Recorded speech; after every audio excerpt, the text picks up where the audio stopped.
I never thought a 7-day business trip could break my life into two pieces before I left and after I came back. My name is Malenia, and I'm the kind of woman who plans everything. I don't like surprises. I built my business with long nights, hard choices, and a notebook full of goals. When a big company in Japan invited me for meetings and a possible partnership, I felt proud. It was a dream step, new contacts, a stronger deal, and a chance to grow my company into something even bigger. But I was also a mother. My daughter's name is Alizezebath. She is 10 years old, smart, quiet, and usually polite. She likes cartoons, hot chocolate, and drawing little stars on every page she touches. Before I left, I made sure she would be safe. My sister couldn't stay with her the whole week, but she would check daily. We had a home security system with cameras, front door, living room, kitchen, hallway, and my home office. I told myself it was enough. At the airport, I hugged Alizezebath tightly. She smelled like strawberry shampoo. I kissed her forehead and said, "Remember, you don't open the door for strangers. You call Aunt Mia if you need anything, and I'll check the cameras." She nodded quickly and said, "I'll be good, Mom, I promise." I believed her. I really did. The first 2 days in Tokyo were busy but exciting. The city lights were bright. The streets were clean. Everyone seemed organized, like my kind of place. I practiced my presentation, shook hands, smiled, and kept thinking about how proud Alizezebath would be when I came home with good news. Every night I checked the cameras before sleeping. I watched her eat dinner, brush her teeth, and curl up on the couch with a blanket. She looked fine, normal, safe. On the third day, I had my most important meeting, the kind that could change my business forever. The Japanese team seemed interested. They asked smart questions. They nodded at the right moments. My heart felt hopeful. That evening, I returned to my hotel and sat on the bed with my laptop. I told myself one more camera check, then sleep. It was a habit now, like brushing my teeth. I opened the app. Living room camera, the lights were on. That was odd. It was late back home. Alizezebath usually turned the lights off before bed. I leaned closer to the screen. The couch was empty, no blanket, no cartoon sounds. I tapped the kitchen camera, empty. I tapped the hallway camera, empty. My heart started beating faster, the way it does when you hear a sudden loud noise in the dark. I tried not to panic. Maybe she went to the bathroom, maybe she dropped something, maybe she was just out of view. Then I tapped the front door camera and my stomach turned cold. The front door opened. A man walked in, not a neighbor, not a delivery person, not a familiar face. He wore a dark jacket and a cap pulled low. I couldn't see his eyes clearly, but I could tell he was an adult, tall, moving like he knew exactly what he was doing. Then Alizezebath appeared behind him. She didn't look scared, she didn't run away. She stepped aside and let him enter like she had been waiting. My fingers went numb around my phone. I whispered, "No, no, no." Even though no one could hear me, I called her immediately. No answer. I called again. Voicemail. I forced myself to keep watching. I needed to understand what was happening because my brain was trying to protect me by saying, "It's a mistake. It's nothing." The man and Alizezebath walked into the living room. She pointed toward the hallway like she was giving him directions. He nodded. Then the front door opened again. Another man entered. Then 10 minutes later, another. I watched, frozen, as 4 different men came into my house that night. One stayed for a while and left. Another carried a backpack. One brought a plastic bag that looked like food. They moved calmly like my home belonged to them. Alizezebath followed them around like she was part of the plan. I felt like I was underwater, like I could see everything but couldn't move. If you're listening right now, don't forget to subscribe because what I saw next made me drop my phone. The next morning, I barely remember getting dressed. My meeting schedule on the hotel desk looked suddenly silly, like paper from a different life. My business partners sent messages asking if I was ready for the next day's big signing. I replied with short words, pretending everything was fine, but I was not fine. I replayed the recordings again and again. At first, I tried to count how many times the door opened, how many men, what time they arrived, what time they left. My mind was doing math to avoid feeling fear. Then I noticed something even worse. My home office camera wasn't showing the right angle anymore. It should face my desk and file cabinet. But now it pointed toward the wall as if someone turned it away on purpose. My mouth went dry. My office was not just a room. It was the heart of my business. It contained my laptop, my client information, contracts, passwords, invoices, and private files. If someone got inside that room, they could ruin everything I had worked for. That afternoon in Japan, I was sitting across from a senior executive. He smiled and said, "We are close to agreement." He slid a folder toward me. This was the moment I had waited months for. Then my phone buzzed in my pocket. A notification from the camera app. Motion detected, office room. My hands shook so badly that the folder on the table rustled. I forced a polite smile and said, "Excuse me for one moment." I walked out of the meeting room as calmly as I could, like nothing was wrong. I locked myself in the nearest restroom stall, sitting on the closed lid, breathing fast. I opened the app. The office camera feed was still turned wrong, but I could see part of the room. And there she was, Alizezebath, sitting in my chair. In front of her was my laptop, my real business laptop, the one I never allowed her to touch.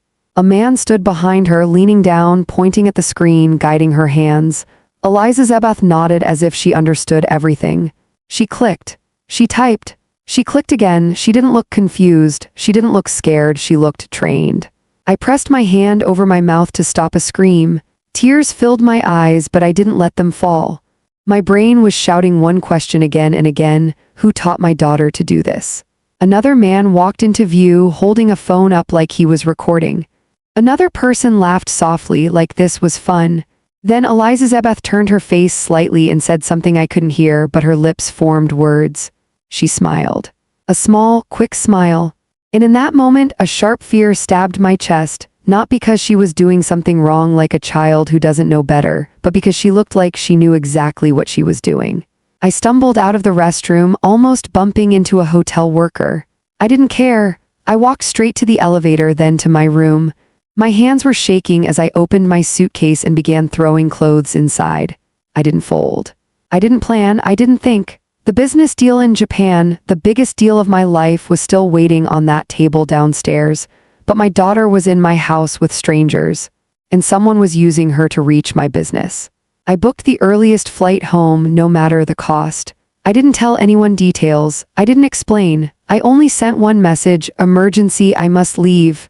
As I grabbed my passport, my phone buzzed again. Front door motion detected. Another person had arrived. I opened the feed with trembling fingers and watched another shadow enter my home. Another unknown man stepping inside, like my house was a place where rules didn't exist. I whispered to myself, "Hold on, Alizezebath, please hold on." Because I was coming back. And when I got home, I would find the truth, no matter how ugly it was, about what my daughter had been doing, who kept coming to my house, and what they had already taken from me. And I had a horrible feeling that I was still only seeing the beginning. The flight home felt longer than any journey I had ever taken. I sat by the window, staring at the clouds, but I couldn't see anything. My mind was locked on one place only: my house, my daughter, those strangers. Every second felt stolen from me. I replayed the camera footage again and again until my phone battery nearly died. Each replay made my chest tighter. I kept asking myself the same question: how did this start? Alizezebath was only 10. She couldn't have planned something like this on her own. Someone had guided her. Someone had gained her trust while I was busy building a future for both of us. The plane landed, but I didn't feel relief. I felt fear, real fear, the kind that makes your hands cold and your thoughts sharp. I didn't go home directly. I stopped at the airport charging station, plugged in my phone, and checked the cameras again. The house was quiet, too quiet. The living room lights were off. No movement, no sound. The front door was closed. For a moment, I wondered if I imagined everything. Maybe they had left, maybe it was over. Then a new notification appeared. Backyard motion detected. My heart jumped. I opened the feed. The backyard camera showed two men standing near the fence, talking quietly. One of them smoked. The other kept looking toward the house like he was waiting for a signal. I couldn't hear their voices, but their body language told me everything. This wasn't random. A minute later, the back door opened. Alizezebath stepped out. She was wearing her hoodie. The same blue hoodie I bought her last winter. She looked small standing between those two grown men. She handed one of them something. It looked like a USB drive. My vision blurred. What could be on that USB? My files, my contracts, my client data. Everything I had built with years of work. The man nodded and slipped it into his pocket. He said something to her, then gently tapped her shoulder. She nodded back and walked inside like this was normal, like this was routine. I felt dizzy. I didn't scream, I didn't cry. My brain went silent like it was protecting me from breaking apart completely. I grabbed a taxi and gave my address. The driver started talking about traffic. I told him to drive faster. If you're listening right now, don't forget to subscribe, because what happened next shattered me in a way I was not prepared for. As we drove, I remembered small things I had ignored before leaving for Japan. Alizezebath suddenly asking questions about my work, about passwords, about important people. Me brushing it off, thinking she was just curious. Her spending more time on my laptop. Her saying, "Mom, you work too much," with a strange tone I didn't understand at the time. Now those memories felt like warnings I had missed. When the taxi stopped in front of my house, my heart felt like it would jump out of my chest. The house looked normal from the outside, clean, quiet, peaceful, like nothing bad had ever happened inside. I paid the driver and stood there for a second, gathering courage. Then I walked to the door and unlocked it. Inside, the air felt different. Heavy, the living room was clean, but too clean. The cushions were perfectly placed. The coffee table was empty. It looked staged, like someone wanted to erase signs of activity. "Mama," a small voice called. Alizezebath stood at the end of the hallway. She smiled, not a guilty smile, not a scared smile, a calm smile. "You came back early," she said. I dropped my bag on the floor and walked toward her slowly. "Who was here?" I asked, keeping my voice steady. She shrugged. "Friends." "Friends," I repeated. "Grown men are your friends?" She looked at me, her eyes sharp, not confused. "They help us." Us, that word cut deep. I knelt in front of her. "Help us do what, Alizezebath?" She hesitated for the first time, just a second. Then she said, "You work too hard. They said you wouldn't mind." My heart cracked open. "Who said that?" I asked gently. She looked past me toward the office door. "They did." I stood up slowly and walked toward my office. The door was slightly open. Inside, the desk drawers were open. Papers were missing. My laptop was gone, the safe under the desk open. I felt sick. I turned back to Alizezebath. "How long?" I asked. She hugged herself and looked down. "Since last month." Last month, I was in shock. "Why didn't you tell me?" she whispered. "They said if I told you, you would get angry and leave me alone." Tears finally burned my eyes. Someone had manipulated her fear, used her love for me, turned my absence into a weapon. A knock came from the back door. I froze. Alizezebath's eyes widened. "They're not supposed to come when you're home." My blood ran cold. I moved quickly, pulled her behind me, and locked the door to the hallway. The knock came again, harder this time. Then a voice spoke from outside. "Open up. We just need one more thing." My hands shook as I held my phone, ready to call for help. My daughter clung to my arm, trembling now, finally scared. In that moment, I understood something terrifying. This was never just about stealing files. This was about control, about my business, about my child, and now about me.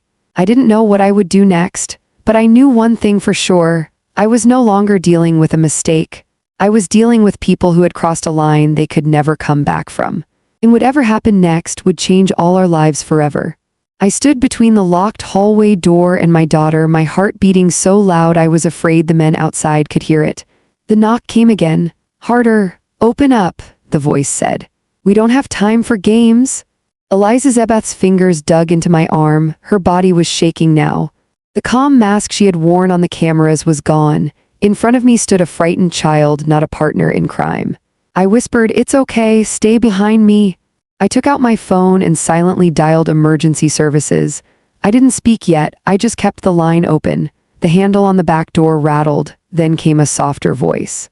"Alizezebath, sweetheart, open the door, we just forgot something, your mom doesn't need to know." My blood turned cold. They were still trying to use her. I raised my voice. "Leave now, the police are on their way." Silence, then a laugh. "Quiet, mocking, you think we're scared of that?" The man said. "You should have stayed in Japan, Malenia." My stomach dropped. They knew my name, they knew where I was. That meant this was never random. The dispatcher finally spoke in my ear. "Ma'am, we have your location. Officers are on the way. Stay inside." I whispered, "Please hurry." The men outside began arguing in low voices. I couldn't hear the words, but I could feel the tension. One of them kicked something, another cursed. Alizezebath tugged my sleeve. Mom, they said you were too busy to notice me. I looked at her, my eyes burning. I noticed you, I just didn't know someone was lying to you. They said they were your business friends, she whispered. They said you sent them, my chest tightened.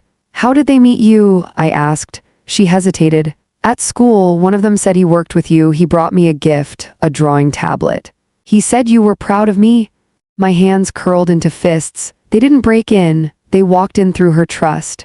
If you are listening to this story right now, don't forget to subscribe because what I discovered next changed how I saw the world. Sirens sounded in the distance. The men outside heard them too. One voice hissed, "We're out." Footsteps ran across the backyard. A gate slammed. I collapsed to the floor, pulling Alizezebath into my arms. She cried into my shoulder, small and broken. "I'm sorry, Mom," she sobbed. "I thought I was helping."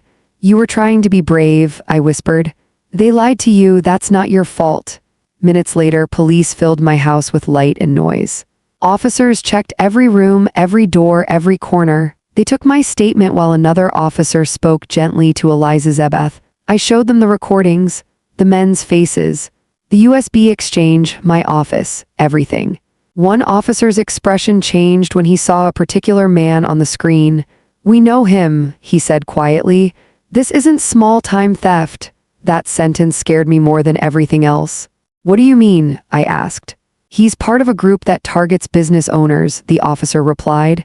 "They don't just steal, they control, they manipulate, they build access from the inside." From the inside, through my child. That night I couldn't sleep.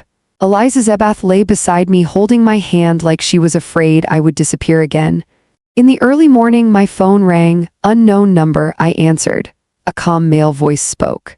"You made a mistake calling the police, Malenia." My heart pounded. "Who is this?" "Someone who helped you grow," he said. "You didn't get where you are alone." I recognized the voice. A man I had met months ago at a networking event. A man who had offered advice. A man who had praised my work. "You," I whispered. "Yes," he replied. "We opened doors for you, we connected you to people, and in return you let us see how your business works." "You used my daughter," I said. "She opened the door," he replied calmly. "Children are honest, easy to guide." Rage burned through me. "You will never come near her again." A pause. "You think this ends with police?" he asked softly. "You still don't understand how deep this goes?" The line went dead. I sat there staring at the phone. This wasn't over. It had only changed shape. The police increased patrols around my home. I moved Alizezebath to another school. I changed every password, every account, every system. I hired cybersecurity experts. I shut down deals. I paused growth. My business partners asked questions. Rumors spread. I stayed silent. Inside, I was planning. Because fear had already taken enough from me, I would not let it take my future, or my child. And I knew one thing with absolute certainty now: they didn't just want my business. They wanted to own me. And I was about to show them what happens when a mother refuses to be controlled. The days that followed felt like I was living inside a storm that never stopped. Every sound outside my house made my heart jump. Every unknown number on my phone felt like a threat. I barely slept. I kept the lights on at night, sitting beside Alizezebath's bed until her breathing became slow and steady. She started waking from nightmares, whispering that men were calling her name. Each time, I held her tighter, promising she was safe now, even when I wasn't sure if that was true. The police increased patrols, but fear doesn't listen to uniforms. I replayed that phone call again and again in my mind. "You didn't get where you are alone." The man wasn't wrong. Over the years, many people had helped me grow: mentors, investors, advisors. I had trusted easily, believing that business connections were clean and professional. I now understood how dangerous that belief had been. Someone had used that trust. Someone had stepped into my world quietly, learning my habits, my schedule, my weaknesses, and my greatest weakness had been love for my child. I stopped all new deals. I froze expansion plans. My partners grew nervous. They asked questions. Some left. Others stayed silent. The market whispered that Malenia was unstable, that something had gone wrong. They didn't know the half of it. I hired a private cybersecurity team. They rebuilt every system from zero: new hardware, new networks, new access rules. My old data was sealed and handed to the police. I changed my number. I erased online traces. I turned my house into a quiet fortress. But safety alone was not enough. I needed answers. One night while Alizezebath slept, I opened a folder the police had returned to me. Inside were screenshots, call logs, and still frames of the men who had entered my home. I studied each face carefully, memorizing shapes, scars, the way they moved. One man appeared more than the others. The same one who had first approached Alizezebath. The same one who stood beside her at my laptop. The same one who spoke gently like a teacher. He wasn't violent. He was patient, and patience is more dangerous than force. I remembered the networking event where I had first met the voice on the phone. A conference hall, bright lights, soft music. He had introduced himself as an independent consultant.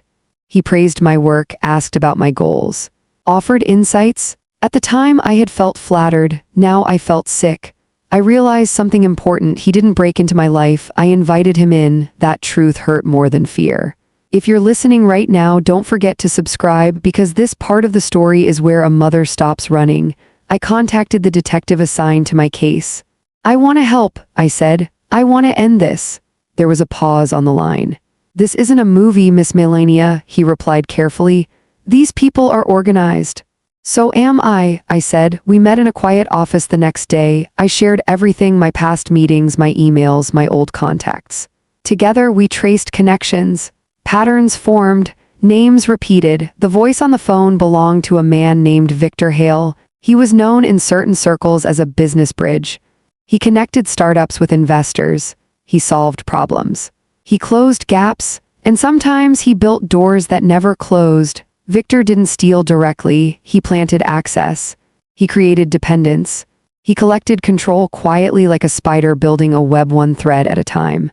You're not his first target, the detective said, but you might be the first who noticed in time. That sentence became my strength. We created a plan not to confront him in anger but to expose him in truth. I sent Victor an email from an old business address I hadn't deleted. Subject: Restarting Growth. The message was simple. I'm ready to rebuild. I need guidance. Are you available? He replied within an hour. Of course. I was worried about you. Let's talk. We arranged a meeting in a public cafe, cameras everywhere, police nearby. My heart pounded as I walked in, but my face stayed calm. Victor stood to greet me, smiling warmly like nothing had ever happened. Malenia, he said, it's good to see you. I shook his hand. Thank you for coming, I replied. We sat. He asked about my health, about Alizezebath. About my business. Every word felt kind, every smile felt false. I had a scare, I said quietly. Someone tried to steal from me from my home. He leaned in, concerned. That's terrible, you see. This is why you need protection. Structure, people you can trust. I met his eyes. Like you. A flicker passed through his expression, gone in a second. Of course, he said smoothly.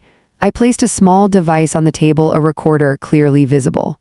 I want everything clean, I said. No secrets. He laughed softly. Transparency is healthy. I took a breath. They came through my daughter, I said. His eyes held mine. She was alone, he replied gently. Children need guidance? Not manipulation, I said. Silence stretched between us. Then he spoke slower now. You're emotional, that's understandable, but don't confuse opportunity with harm. They entered my house, I said. They took my files. You gave them access, he replied calmly. You built a system that relied on trust. Anger burned in my chest, but I stayed still. You used my child, I said. He sighed. I gave her purpose. You were always busy. That was the moment I knew. He didn't regret it, he believed in it. The police entered quietly. Victor looked around, surprised for the first time. This is unnecessary, he said. We're just talking. The detective placed a hand on his shoulder. We heard enough. As Victor stood, his eyes returned to mine. You think this ends me? He asked. No, I replied softly. I think it ends your control. They led him away. I exhaled for the first time in weeks. Outside, sunlight touched my face. I felt something shift inside me, not relief, not victory, resolve. I went home and sat beside Alizezebath as she drew in her notebook. Mom, she said, are the bad men gone? I smiled gently. They can't hurt us anymore. She hugged me, and in that moment I understood something deeper than fear. Power isn't about being untouchable. It's about standing up when someone touches what matters most, and I would never be silent again. Victor's arrest should have been the end. That's what I told myself the first night I slept with the lights off again. I listened to the quiet house and tried to believe the danger had been removed like a thorn. But danger doesn't always leave when one person is taken away. Sometimes it simply changes hands. The next morning my phone rang from a blocked number. I stared at it until it stopped. Then it rang again. I didn't answer.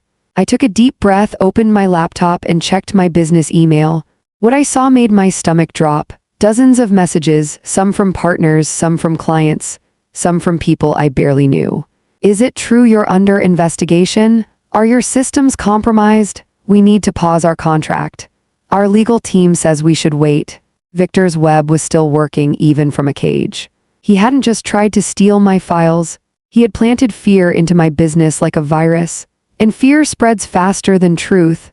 I walked into my home office, the same room that once felt like the heart of my life, and sat down slowly. The chair creaked under me. I stared at the clean desk, the replaced laptop, the new security device blinking quietly in the corner. I had done everything right, so why did it still feel like I was losing? Because in business, sometimes the biggest theft isn't money, it's trust. Alizezebath peeked into the doorway. Mom, are we okay? I forced a smile. We're okay, sweetheart. Come here. She walked over and climbed onto the chair beside me, small hands folded nervously. She looked older than her age now, like her childhood had been pulled forward too quickly. I didn't know, she whispered. I really didn't know. I know, I said softly, her eyes filled with tears. They said you were proud of me. They said you needed my help. My throat tightened. I turned my chair toward her and held her hands. Listen to me, I said slowly, making sure she heard every word. You are not in trouble. You made a mistake because someone lied to you. The person who lied is the one who is wrong. She sniffed. Why did they pick me? Because you're my weakness, I thought. Because you're my heart. But I didn't say that. Because you are smart, I told her. And smart people can be tricked if someone uses kind words like bait. That's why we learn. That's why we get stronger. She nodded, but her shoulders still shook. I pulled her into a hug and held her until her breathing slowed. That afternoon, the detective called. We got Victor, he said, but I want you to be prepared. He's not talking much, and we found signs he had associates. My skin went cold. Associates like the men from my house? Possibly, he said. We're working on it. After I hung up, I stood by the window and watched a delivery truck pass. The world outside kept moving like nothing had happened, and that made me angry in a quiet way. I had been in Japan, chasing a deal, believing I was building a future. And while I was working, someone was building a trap around my home. That night, my business assistant called me. Her voice was tight. Malenia, the Japan partners want an answer. They're saying the deal may go to someone else if you can't commit. My heart sank. That deal had been huge. It was the kind of contract that could set my company up for years. But the contract papers weren't worth my daughter's safety. I can't go back, I said. Not now. There was a silence. Then she asked quietly, do you want me to fight for more time? I closed my eyes. Yes, but only if we can do it safely. No shortcuts? When the call ended, I sat at the kitchen table, staring at nothing. Alizezebath ate her dinner slowly. She looked up at me with a question in her eyes. Mom, are you sad because of me? That question cut deeper than any business loss. I reached across the table and touched her hand. No, baby, I'm sad because someone tried to use you. I'm sad because I didn't see it earlier. But I'm not sad because of you. She swallowed and nodded, trying to be brave.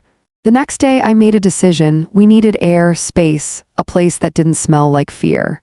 So on Saturday morning, I packed a small bag, turned off my work phone, and drove Alizezebath to the beach. It was cold for the season, but the beach was still beautiful. The ocean didn't care about lies or contracts. It just moved, steady and honest. We walked along the sand, our footprints filling with water behind us. Alizezebath held a shell in her hand and looked at it like it was a treasure. I used to like the beach, she said softly. Before everything, I knelt beside her. You can like it again, I said. Nothing belongs to the bad memories forever. We take it back. She looked at me, and for the first time in days, her mouth lifted into a small smile.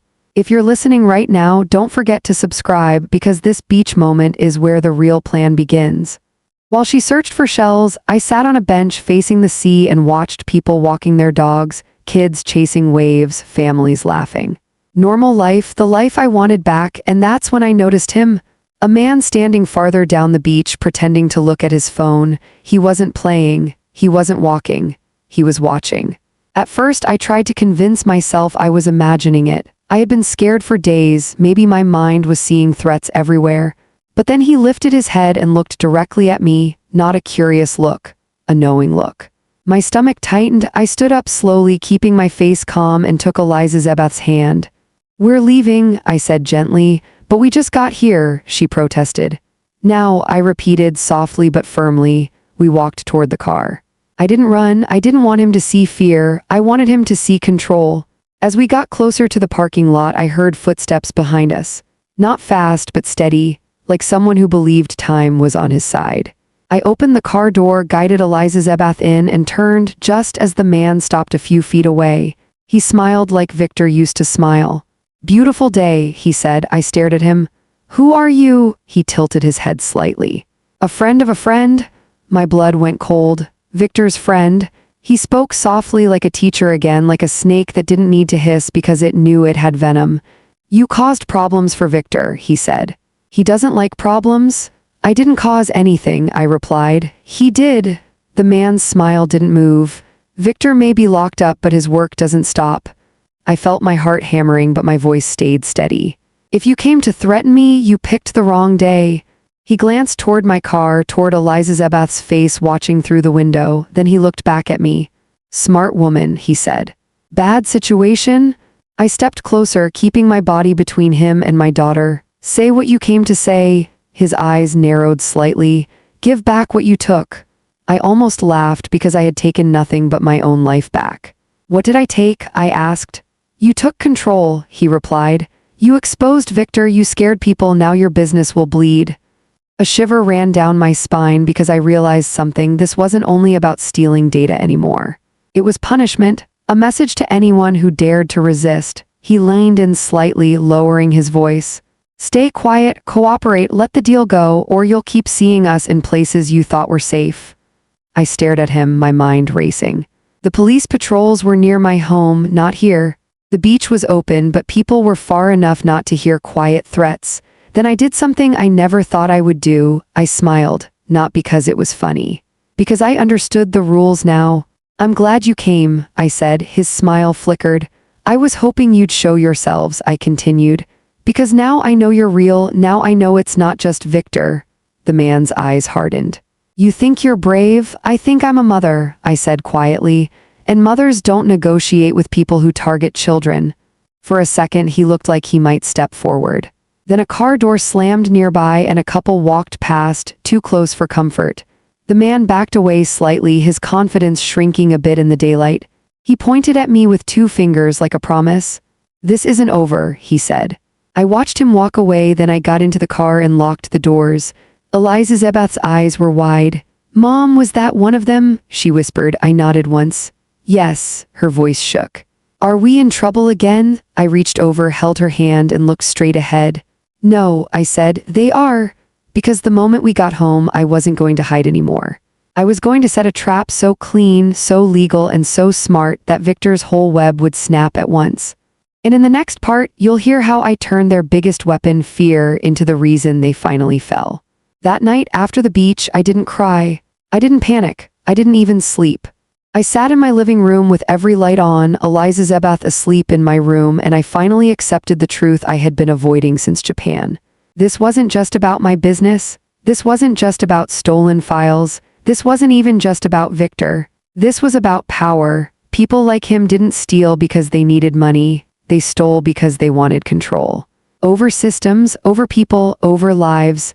And the moment I understood that, I stopped being afraid. Because control only works on those who believe they are helpless. I called the detective. "I was approached again," I said. "One of Victor's men?" There was silence on the line. "Where?" he asked. "The beach, in public. He threatened my business. He mentioned Victor by name." That was all the detective needed. Within hours, I was sitting in a quiet office again, not as a victim, but as a partner. We laid everything out. The recordings, the camera footage, the phone calls, the emails, the names I remembered. The man from the beach. Patterns became maps. Maps became networks. Victor wasn't a mastermind, he was a hub, and hubs collapse when the lines feeding them are exposed. We didn't rush, we waited, and we let them believe I was broken. I canceled projects, I delayed deals. I withdrew from public events. My company looked like it was shrinking. Rumors grew. The business world whispered that Malenia had lost her edge. That's exactly what they wanted to see. Behind that curtain, everything changed. Every call I made was recorded. Every email I sent carried invisible tracking. Every confused reply I gave to former contacts pulled someone closer into the light. They reached out, just like I knew they would. First one. Then another, people offering help, people offering connections, people saying, Victor used to say you were special. Each one left a trail. The police built the case quietly, and I became the door they couldn't resist opening. Alizezebath returned to school with a new name on the bus list and a new routine. She didn't know the details. She didn't need to. She just knew this. Mom was home now, present, watching, listening, protecting. One evening, she asked me, are the bad men still out there? I looked at her and said, some of them, but they're running out of places to hide. She thought for a moment. Then we're winning, right? I smiled. We already did. 3 months later, the arrests began, not loud, not dramatic, one by one, men in suits, men in cafes, men in offices, men who thought they were invisible. Each one led to another. Emails became evidence. Calls became chains. Victor's friends stopped smiling. The man from the beach was picked up outside a warehouse he thought was safe. He didn't smile when he saw me in the distance. He looked confused, like someone who finally realized the game had ended. And then came the message. A single envelope delivered to my office. No return address. Inside a note. You won. Let it end. I didn't reply. I didn't need to. Because this was never about revenge. It was about freedom, about a child being able to sleep without fear, about a mother choosing presence over illusion, about a woman refusing to be owned. Months passed. My business didn't just recover. It grew, but this time it grew clean. No shadows, no shortcuts, no ghosts. I hired people I could look in the eye. I built systems that didn't depend on silence. I taught Alizezebath something more valuable than safety, awareness. One evening, we sat on the same beach again. The same waves, the same wind, but everything felt different. She ran toward the water, laughing, her footprints disappearing behind her. I watched her and realized something powerful. They never broke her, they never took her light. They only taught me where to stand. If you're listening right now, don't forget to subscribe, because this story isn't about crime. It's about choice. You don't need to scream to be strong. You don't need to destroy to win. You don't need revenge to take your life back. Sometimes all you need is to stop being silent. My name is Malenia, and no one controls my world anymore.